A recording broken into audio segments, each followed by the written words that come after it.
Un ex-ministre balance, François Hollande a protégé les siens, ses amis, son ex-femme.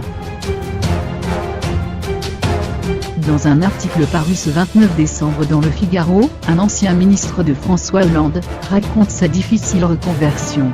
Il exprime aussi sa rancœur envers l'ex-président, qui d'après lui, aurait tout fait pour assurer un avenir confortable à ses proches. Pour certains anciens ministres, la reconversion est bien plus difficile qu'on ne pourrait le penser. Le Figaro donne ce vendredi 29 décembre la parole à d'anciens politiciens, députés et ministres, ayant parfois connu les plus hautes sphères de l'État et peinant pourtant à retrouver un emploi. Parmi les témoignages recueillis par Le Quotidien, l'un d'eux paraît particulièrement empli d'amertume. Un ancien ministre de François Hollande souhaitant garder l'anonymat explique « Ce n'est pas simple de retrouver du boulot quand on ne fait pas partie d'un réseau de la haute fonction publique, qu'on n'est pas énarque. Le corporatisme fonctionne à plein. »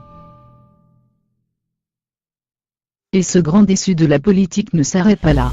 Pour illustrer le corporatisme qu'il dénonce, il prend l'exemple de François Hollande et de son entourage. Selon lui, l'ex-président, qui donne aujourd'hui des conférences, aurait pris soin, avant de quitter l'Élysée, d'assurer à ses amis et aux membres de sa famille un avenir plus que confortable, en leur garantissant des reconversions réussies. Il n'y a pas un type de la promo Voltaire, note de la rédaction, la promotion dont faisait partie François Hollande à l'ENA, en 1980, qui soit au chômage, estime cet ancien membre du gouvernement, regrettant visiblement ce copinage. Hollande a protégé les siens, ses amis, son ex-femme, renchérit-il, faisant référence à Ségolène Royal, devenue ambassadrice pour l'Arctique et Antarctique, et rattachée au ministère des Affaires étrangères. L'ex-ministre estime aussi que l'entourage de François Hollande garde jalousement ses privilèges, refusant de venir en aide à d'anciens collègues. « Je n'ai de nouvelles de personne depuis que j'ai été battu », précise-t-il. « Ils n'ont qu'une seule peur, c'est que je demande de l'aide.